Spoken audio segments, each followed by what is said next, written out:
This is my new home. For those of you that might not know where I came from or my background, in brief, I spent about 20 years at UC Davis in different capacities as a student, as a grad student. I started the California Civic Engagement, founded it at UC Davis, and then July 1st came over here to USC and of course housed up in Sacramento. But really excited for the partnership, for the new home and for the partnership, and everybody up in Sacramento has just been absolutely incredible. Great space, great staff, and we do so much work. We always have in Sacramento, statewide, but particularly have a lot of relationships up in Sacramento. It makes a difference, you know, even just across the causeway, those 11 miles. So it's even more beneficial for us to be that much closer. We'll talk a little bit about the CCEP, my research center, first, and then get into some research that we've done around election reform. Sound good? I thought all of you might be interested in just kind of who we are and what is this kind of entity that I brought along with me. So the mission of the CCEP is pretty simple, pretty straightforward. We conduct research, nonpartisan research, designed to inform both on-the-ground efforts and policymakers.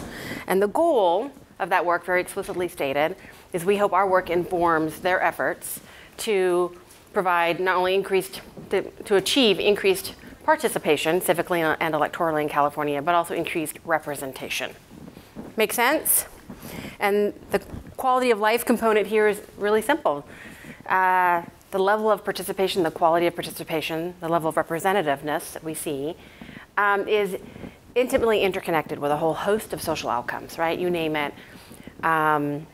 Healthcare, quality of schools, unemployment rates, and so on. And the individual patterns that we see in terms of participation very often translate into communities that are not only underrepresented, but those communities are also communities that are also not doing so well on a host of social and economic measures. So we hope our work in some ways helps those that do the work around participation and achieve better representation and better policy. So the power of data and research to inform policymaking. I don't have to tell this group of folks the importance of that. So, okay. And you know the Price public policy mission, right? The mission of the school, excuse me, to improve the quality of life for people in their communities. Obviously a really close overlap. Really excited to be here. At Davis, we had a really wonderful home, but we were actually housed in the Ag and Environmental Sciences College. Being at a public policy school is very different. So just wanted to make that point.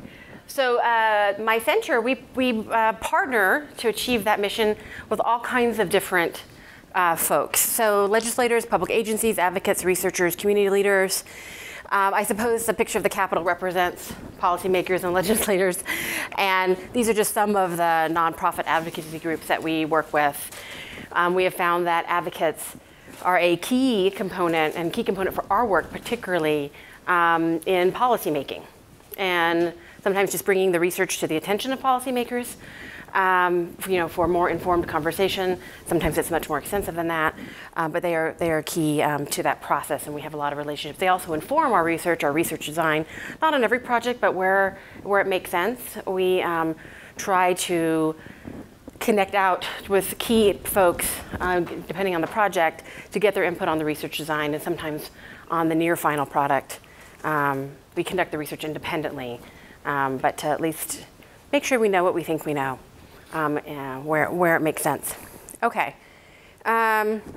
We do a lot of outreach. I'm so sorry there's a lot of pictures of me here, too many pictures of me. But I wanted to give you a sense of what we do. So down here, I'll start with the one that's nearest and dear to my heart. This is actually a high school auditorium. It was an event to talk about the importance of voting. I think I did not organize it. I was just asked to come and speak. But yes, young people listen to data, and you can mobilize and motivate young people, particularly if you might have happened to have presented the data by youth turnout by different school districts, and they saw their school district wasn't doing so well compared to neighboring school districts, and maybe it kind of graded the conversation. We could stir up a little bit of trouble with data, right? Anyway, that event ended up registering 500 kids. And that's before pre-registration, so 18-year-olds. This is the National Commission on Voting Rights. We do a lot of media. We do a lot of public presentations of our research when we have new research, a new report, whatever it might be. Now we don't do it at the UC Sacramento Center. Now we just had actually our first data release and event at the Sacramento Center, right? Price Sacramento Center, which was wonderful and had so many of our same usual suspects, friends of our organization, people that follow our work, that instead of UC Sacramento Center, I said, how was the drive over here, the few blocks? How was the food? And it went fantastic. So we bring all of those relationships to the center. So a little bit about the media that we do. So through media consultation and partnership with our work, we work to inform the discussion around electoral participation and representation. So a lot of our work helps frame conversations. In some of the, maybe the most simplest example would be post-election, when we always have an election series and do some basic research around that. There are always these narratives that come out that are misinformed, ill-informed, right? They're just based off of general voter data from the Secretary of State's office, not broken down, nothing more than that. When we produce our research, we make sure that we partner with media. We have a lot of great media relationships to get out what is a more accurate picture. And then beyond that, then to have conversations around, for instance, what happened with the youth vote? Let's really talk about this, and then hopefully create, through those conversations with media, that the pieces that they produce are more thoughtful. They're not just talking about those apathetic youth and those low numbers, but instead they're talking about the reasons for, if they are low numbers, the reasons for those low numbers, and they're talking about solutions, right? And that's some of the work that we do with media. This is a sampling of some of over the last few years. I haven't updated recently, my apologies, but some of the bills that use our research. We've got 2 or 3 bills right now that are using our research that were just introduced, and we're expecting a few more this session just because we have a number of projects that are really relevant to legislation. But we have a lot of relationship with the Capitol. It's either a policymaker or their staff will be familiar with our work and want to look at it, and hopefully have a conversation around it, or quite frankly, advocates or other entities will come and bring our work to them, and we'll make sure a conversation happens, if that makes sense. And we, of course, are nonpartisan, never take positions on bills. I often will be asked to testify, but we're there to inform the decisions that they make, and we don't take positions. Many have, though. SB 450, I'll talk about our research around. That's the new Voters' Choice Act, vote centers, that, by the way, are coming to LA in 2020, if you haven't heard. We've done a lot of research around this. Automatic voter registration before it was implemented and post. I'll talk about some of these things that are particularly relevant for us. Okay, and then CCEP and USC Prize. So we're really excited because we're hoping, as we've only been here about 6 months now, but to create more and more partnerships on campus, I need to get to know more people and more centers. We did establish a faculty affiliates group. Anybody's interested, let me know. But we have a few members right now, and that's really just designed, right now, fairly open in terms of the possibilities. So we hope this is a place where we will have a group of Price faculty, folks that will know our work, be familiar with the work, be somewhat like-minded in terms of the set of goals, and when we have projects and opportunities to partner, we can turn to folks with that might be interested. We have a pretty robust internship program, not as robust as it normally is because of the move, and we're still figuring out, and I knew this would be a bit of a challenge, being remote and not being on a campus with undergrads swirling around us all the time. But I'm looking forward to getting more creative in terms of how we execute that. But we've always had a set of undergrads and graduate students when we were at Davis working on our projects. It's a really great opportunity for students because oftentimes they get to see, many students stay with us for more than a quarter at Davis, now semester here. They stay with us over time and they get to see what I call the life cycle of research and get to contribute in really interesting ways, and they get to see it published, they get to see then the media around it, they get to see the the policy conversations at the Capitol. They get to see the whole life cycle. So what else will I say here? Some of the current partnerships we have right now, emphasizing some of the electoral, so a good chunk of our research is around electoral reforms. So I mentioned automatic voter registration or new motor voter law, which was finally implemented. The law passed in 2015, implemented in April 2018. It's a partnership, initially with just PPIC, looking before it was implemented, what we could expect in terms of impact on the makeup of California's voter rolls. We knew that the unregistered population, eligible but unregistered population in California, the folks of color, youth, were overrepresented. But what could we expect in terms of the change to the electorate and also the timeline of what that would look like? And so we produced some research around that. What we're working on right now, we brought UCLA into it, the Latino Politics and Policy Initiative. We were asked by a couple of funders to come together and kind of create a little marriage between the three entities, and we have. And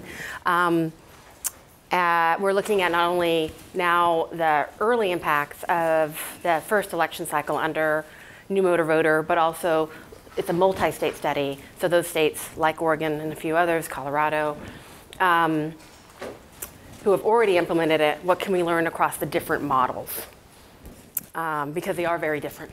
The new electorate study, that's University Office of the President, UC Office of the President. It's a very large study, and I was part of it while I was at UC, and I'm still a part of it. And we're looking at a number of election reforms. I'm happy to answer any questions about that. And then I mentioned the Voters' Choice Act. Again, I'll talk about that in a little bit more depth. But we've got a number of studies, and this is just a list of partnerships. One partnership on one of the studies related to the Voters' Choice Act, which is specifically looking at implementation process, is with UCR's Center for Social Innovation. And then this is not a research project. This is an initiative, a partnership between the Yolo County Office of Ed and the Yolo County Elections Office. We created a set of modules for the local high schools in Woodland, if you know Woodland, California at all. We hope to expand it to the whole county. And actually one high school in Woodland. It was we did expand it to the whole county. Really focused on education of young people and talking about more than just registering, but the why of registering, bringing in data, talking about that connection between data to participation and what it means for their community, looking at community outcomes, all those sorts of things, talking about spin. So anyway, and so we used our research as a foundation to create the set of modules. Hopefully that makes sense. What else? Some other partnerships. We've got a study looking at Latino youth civic engagement in the Central Valley. And this partnership is with Mi Familia Vota. They're not a research partner, but they're a partner on the ground, helping us have entree into these communities and into these school sites. And they've been fantastic. And there, one of the things I'll emphasize is we are looking at how young people themselves define civic engagement. And it's a multi-method study. The work we've been doing around the Latino vote is with Unidos US, formerly NCLR, National Council of Raza, if anybody knows that organization. 50-year civil rights organization for Latinos. They just recently changed their name. That work is national work. We've released already 3 briefs. It's a really great partnership. And we have a whole series of briefs yet to come. We've actually added to the work. It's funded, I haven't been talking about funders, but that's funded by Carnegie Foundation. And the great thing about it is it's a national, platform, and we have just been, creating additional partnerships in that work and in a greater profile of our work. And because it's this organization, it automatically goes out to their 2,000 affiliates across the country. So we knew by doing this work that of course it would get in the hands of policymakers, of course it would get into all the usual suspects that we work with, but it would also, for sure, through their networks at least, get on the ground. Make sense? So it was a great partnership. Conditional voter registration, so people know it as same-day voter registration. It's not true same-day voter registration here in California. It just implemented in 2017. It's a little bit more limited and restrictive. There is a new bill right now that was just introduced to expand it, but it's not quite, it's more limited than what other states have done. But essentially, if we miss the registration deadline in California, sure, which is 15 days prior to election, you can register up until election day, right? It varies. Most counties, if you're not a Voters' Choice Act county, it means you're going to be doing it at your local office, a satellite if they happen to have a satellite. Okay, and then this right here, Colorado Vote Center siting tool. If we have time, after I talk about our Vote Center research, I'll at least touch on this new siting tool that we created in California around vote center siting allocation. It'll make more sense once I explain vote centers to you, if you're not familiar with them. We have a lot of connections, a lot of work with the California Secretary of State's office. A few years back, we created another mapping tool looking at what I defined as politically vulnerable communities. And a pretty simple project, but I think really important. We mapped out the state. It was interactive, and you could overlay and see the relationship between low turnout communities and some of those many social and economic indicators. And that actually started, we do a lot of conversations, or have a lot of conversations in our work around that particular, those particular points. And the Secretary of State really wanted to started off just wanting something that was kind of maybe maps or something to present and that he could make available to people. And we ended up evolving over time to produce an interactive tool. We were in alignment that we had a Secretary of State that wanted to help educate about those connections. Okay, so election reform research. So this actually needs to be updated a little bit. There's a few more states on each of these types of election reforms that have now come on board. But we have things like same-day voter registration, election day voter registration. As I said, in California, it's really a bit more restrictive. Online voter registration, if you didn't know, that is available. It was implemented here in California in 2012. Automatic voter registration, I've already talked about a little bit. 16-year-old pre-registration, just implemented here in California, 16 and 17-year-old pre-registration, and early voting. And California, other than vote by mail, individual election offices across the state, our 58 county election offices, have had the ability to provide early voting in some form. This most recent election here in LA, I think there were about 10 or 11 weekend early voting sites. Most counties haven't been able to do it for various reasons, but were allowed to do it if they had the resources. And now we have this new vote center model, the Voters' Choice Act, which I'll talk about, which is a coming together of several election reforms. Before I do that, I'm going to kind of go through the life cycle of this policy. So vote by mail. Anybody here vote, or at least sometimes by mail? A lot of you, okay. So did you know that it was something that wasn't open to everybody, that you used to have a reason to vote in California? So starting about 15, now nearly almost 20 years ago, we started to really open up access to vote by mail. We removed the excuse, became no excuse vote by mail.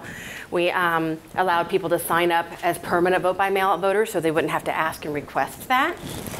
And then about 2012, conversations around expanding vote by mail really started to kind of kick into high gear. There were some conversations before. And one of the main reasons was that was the first general election that we had a majority of California voters use vote by mail. It was like 51%. And so reaching that milestone created some of these additional conversations and also for many, at least policymakers, a greater justification for considering what we could do, right? Two states above us, Oregon and Washington, have gone all vote by mail. This is something that would be good for California. The voters like it anyway, so many are using it. Would it save money, right? Decreased election costs, all those sorts of things. And we did have a few pilot projects, some of them not initially intended to be pilot projects, but because of opposition or concerns in the legislature, they became pilot projects. And then in 2012, like I said, really kind of hitting that stride. One thing that we saw, so by the time, so that's really 2013, right, after the election, and going into 2014, we saw all these conversations, but we didn't see data in these conversations. All we had, literally, in the state, unless you were a political party and you had really detailed proprietary data, was the general numbers that the Secretary of State was giving out, right? That 51%, and maybe and of course by individual counties or jurisdictions, but no sense of who these voters are. Is it, for instance, 51% across the entire population? Are young people, older people, people of color, right, you name it, in terms of the demographic group, are they all voting at that rate, or are there differences? Or if you start to look at a policy to expand vote by mail, that it could disproportionately impact some groups more than others. Does that make sense? So we embarked, and James Irvine Foundation funded our work to try to better understand, first and foremost, it was kind of step by step, layer by layer. Let's just understand who the population is in California. And so we did research breaking that out, and we found, that there were pretty significant differences. So Latinos and young people, and back in 2012, we looked at the 2012 election that got, a lot of those conversations started. And they were using vote by mail at much lower rates, about 37% for Latinos, 39% for those age 18 to 24. Differences for those that were non-English speaking, those of military status, and some other differences as well. And so as these conversations were happening, some policymakers and some advocates brought this research to the table to say, hey, if we're going to be expanding, could we, again, disproportionately be disadvantaging some groups? So that gives you a little bit of the context of us doing this work. That series, we created a series of research briefs that looked at different elements around those questions. First was just who are these voters, right? Who is this population? We wanted to better understand also how vote by mail ballots were being processed, the rejection rates coming off of that election. We had a pretty significant number of ballots, small percentage, but a significant number of ballots that were being rejected. We wanted to know if there were disparities in rejection rates. Were some groups ballots more likely to get rejected than others? We did that research. We found that was the case. And then we also did research understanding the processing of vote by mail ballots across the 58 different county election offices, and identified different processing, and was able to make some connection between the processing and the rejection rates that we saw. So with all of that research, it led to the why question, as we knew it would, right? It was descriptive research. People wanted to know, well, if there are these differences, and we're now considering these differences in a number of policy questions and prospective bills, we want to know why this is the case. And so we started down the path, also funded by the James Irvine Foundation, to better understand how people were using vote by mail, and also how they were choosing the method of voting that they were choosing, right? If they were typically a polling place voter, why is that the case as well? And so we created the California Voter Experience Study. In that research, as we were just really just starting off in the research design, the idea of bringing vote centers, limiting polling places and bringing vote centers to California, those conversations started to really come forward. Colorado had just, in 2014, state of Colorado had just implemented its vote center model statewide. A lot of positive reception to that, and a lot of perception around positive reception to that, and a lot of conversation about maybe we should adopt their model for California. And Secretary of State and some other leaders in this field went to Colorado literally on a field trip to better understand their model. And so then the conversation said, well, maybe we shouldn't be looking at different variations of expanding vote by mail. Maybe we should be going to the vote center model, which includes everybody who adopts that model. Every county, everybody gets a vote by mail ballot. And the vote center model allowed multiple choices of voting. It wasn't just all vote by mail, that you could still vote in person if you like, but instead of neighborhood polling places, you move to vote centers which are less numerous, but open for longer periods of time. So I'm going to give you that background a little bit. So who uses vote by mail? So the numbers I gave you a moment ago for 2012, right? So by 2016 general election, numbers had increased a little bit, but still a disparity. This is just one simple chart here. This is of Latinos who voted. 47% used vote by mail. Asian Americans, 66%. The total population, 58%. Young people, right, a difference of 53 to 71%. So still differences in the population in terms of their use of vote by mail. So we wanted to know again, why are people choosing this method versus another? So that voter experience study that I mentioned to you, it was a multi-method study. We did focus groups, we did targeted surveys, and we did a statewide representative survey, which I'll talk about in a second. In the focus groups, we've concentrated on historically underrepresented groups. The survey itself was statewide and representative of the population, but we focused on everybody that was historically represented, whether they had higher or lower use rates of vote by mail. And we did so we spoke with youth, Latinos, Asian Americans, and also other languages here, as you can see. And then we geographically went around the state. So we produced 3 issuer research briefs from that research. Just FYI, in case you're interested, you can go to our website, you can see it. So I won't spend time explaining those. The survey itself was a survey of 1,100 California voters, so not registered voters, but actual voters. Again, informed by the voter file. Had oversampling of Latinos, bilingual, sample error, and that information. And the questions that we were really driving at, the overarching questions, were why do Californians, right, choose the method they choose? And then also, because vote center model started to become a really big policy question in California, while we're asking voters about why you're choosing one method or another, what about this new potential model? What are the first, at least initial reactions to this model? Make sense? Okay. So first, why do voters choose vote by mail instead of voting in person? We allowed people to give us more than one answer, not the answer, but the reasons why.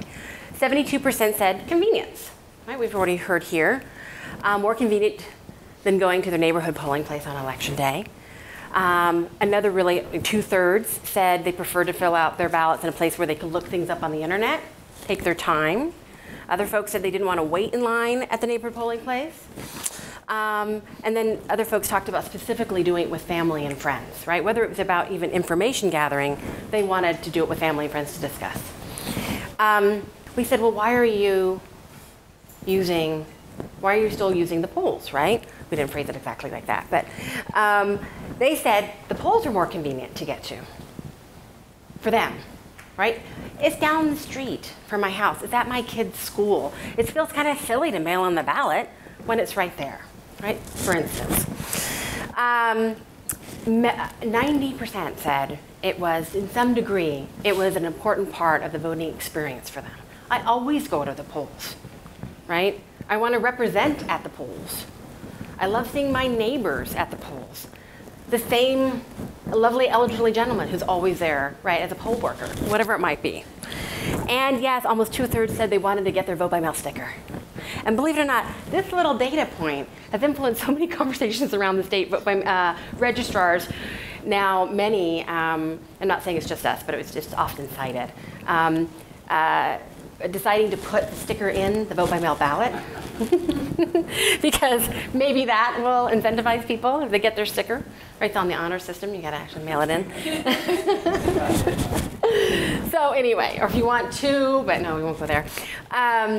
Okay, but there were some, of course, as you can suspect of the way I've set this up, there were group differences, right? Just as we know from the choices that people make, there were differences within each type. So vote by mail voters, and polling place voters. So under vote by mail, Latinos particularly that we spoke to noted that work hours can make voting at the polls more difficult.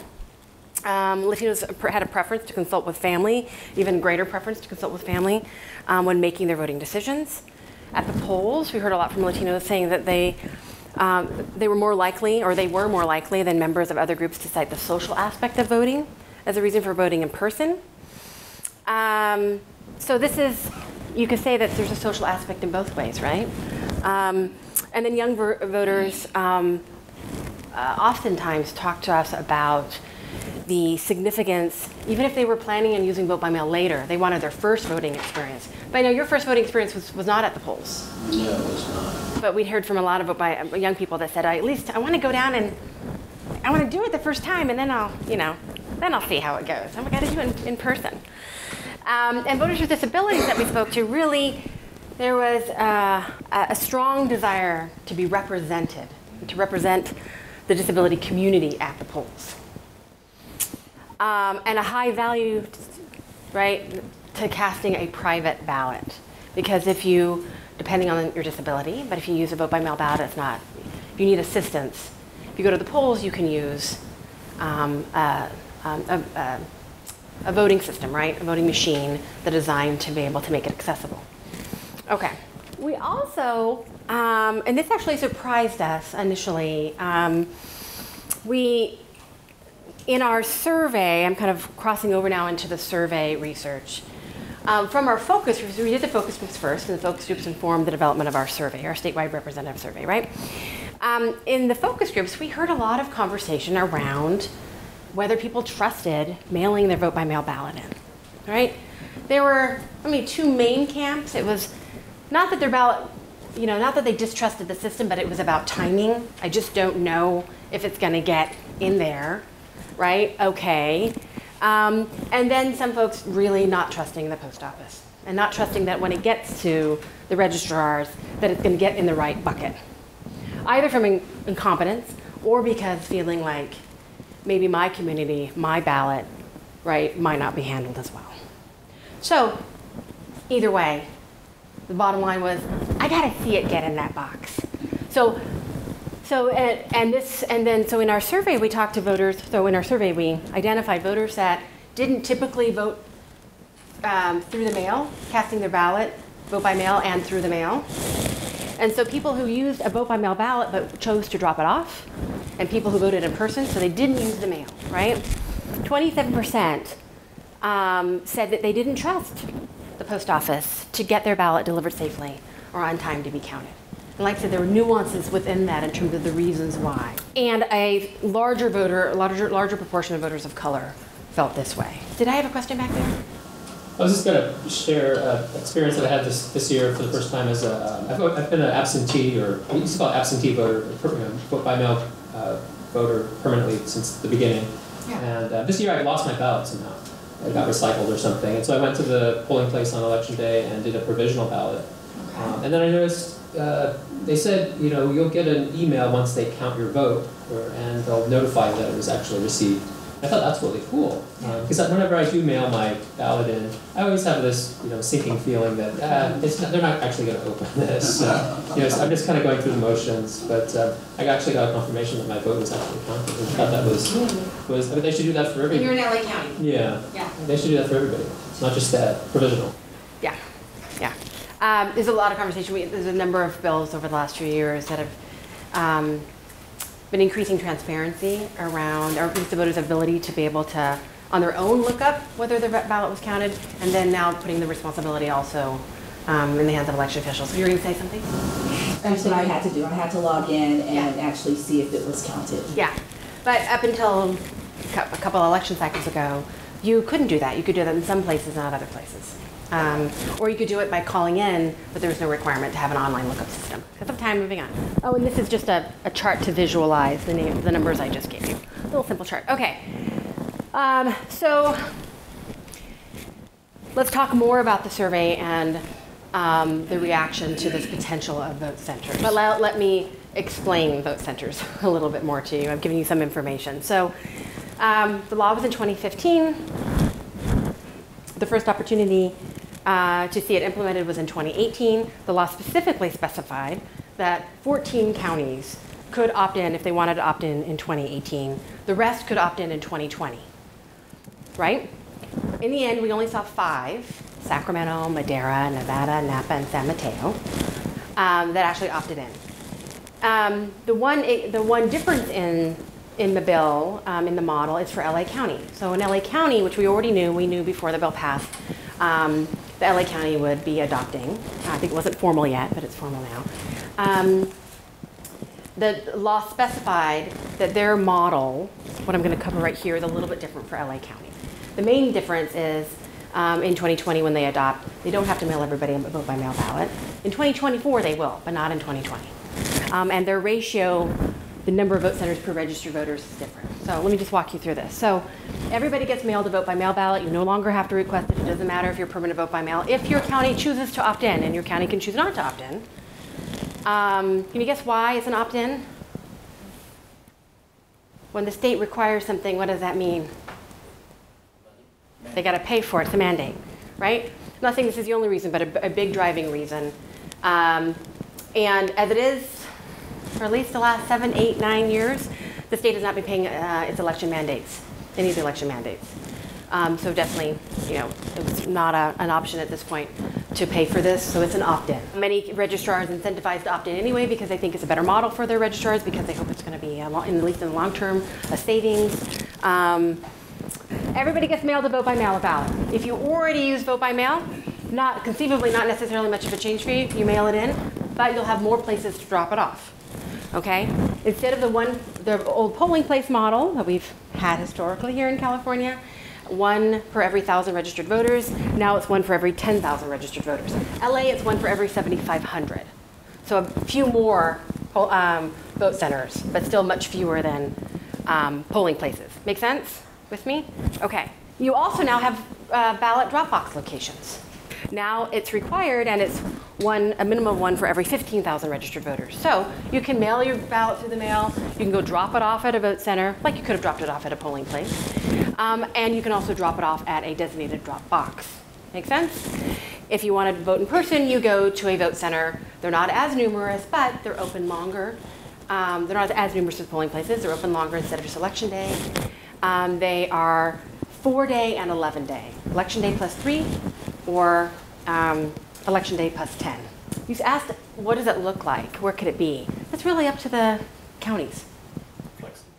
And it's part of so when this bill came up, it ended up being a 2-year bill. There was a lot of conversation, a lot of folks excited about it because bringing together things like early voting, things like conditional voter registration, where I said it's very limited in California. You can only do it at your registrar's office, or maybe if there's a designated satellite office.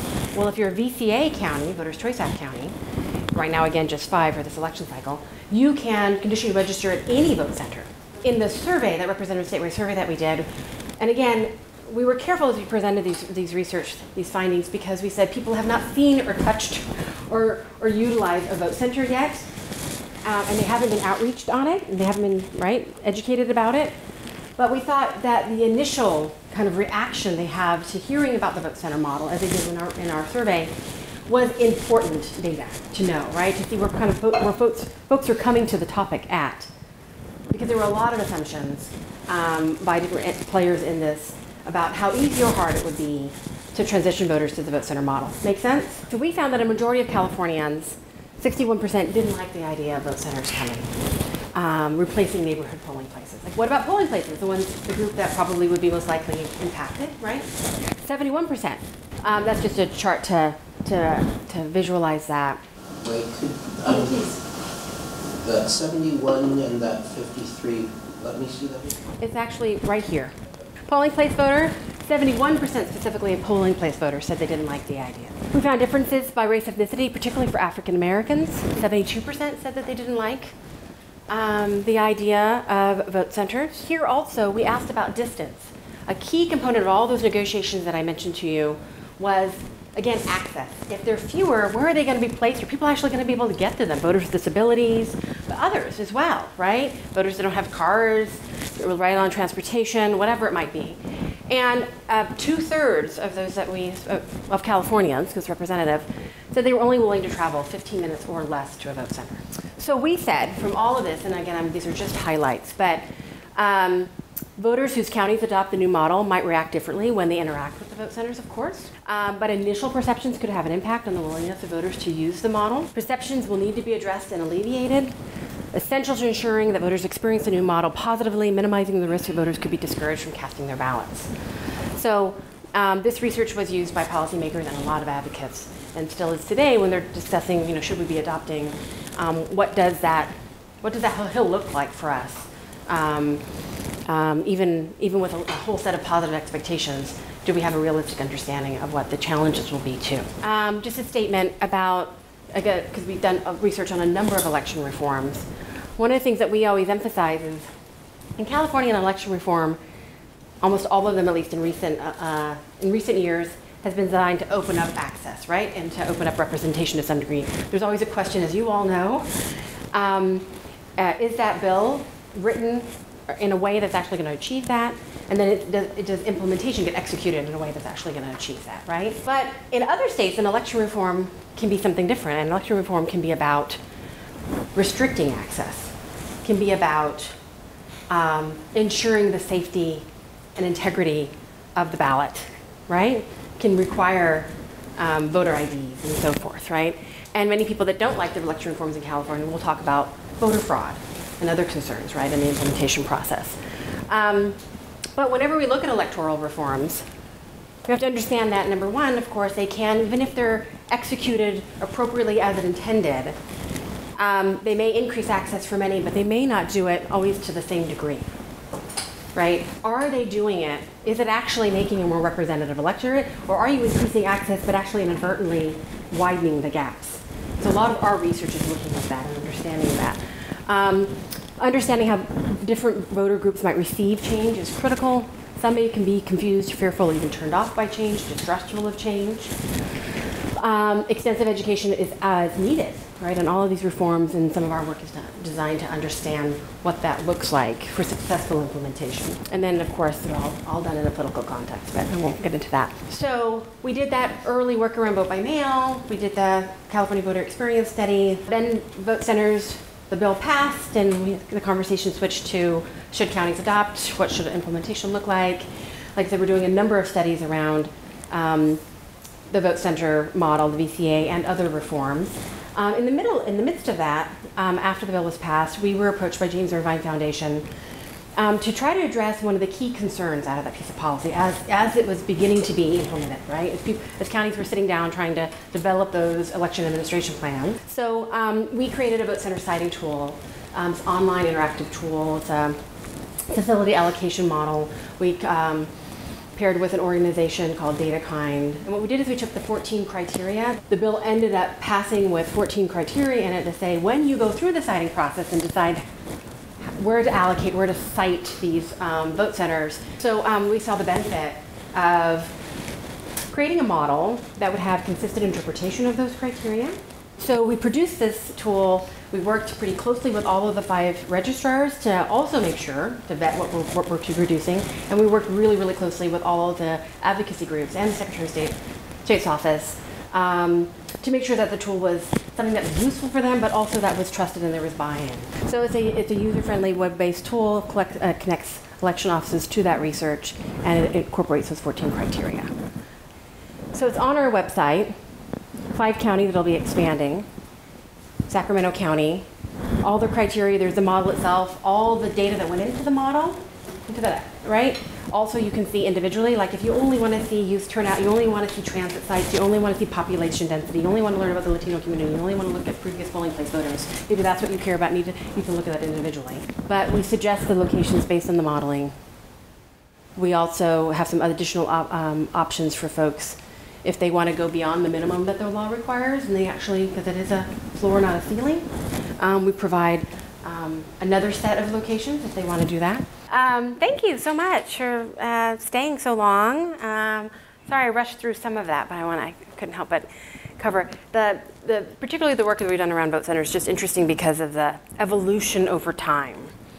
And still to this day, contributing to the policy.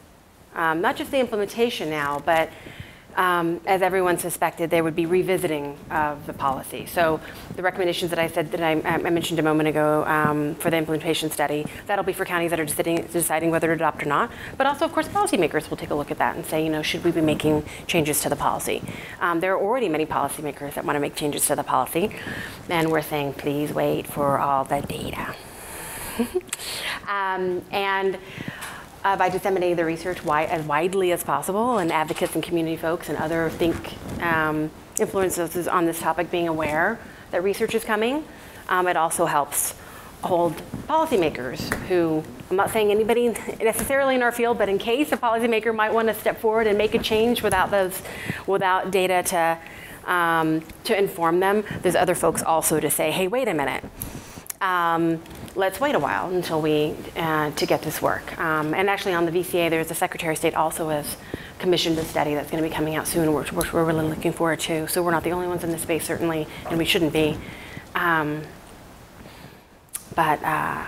Yeah, and good reform and good policy does get tweaked over time, right? And having that research done as quickly as possible and disseminated as possible allows, and to be as responsive, allows for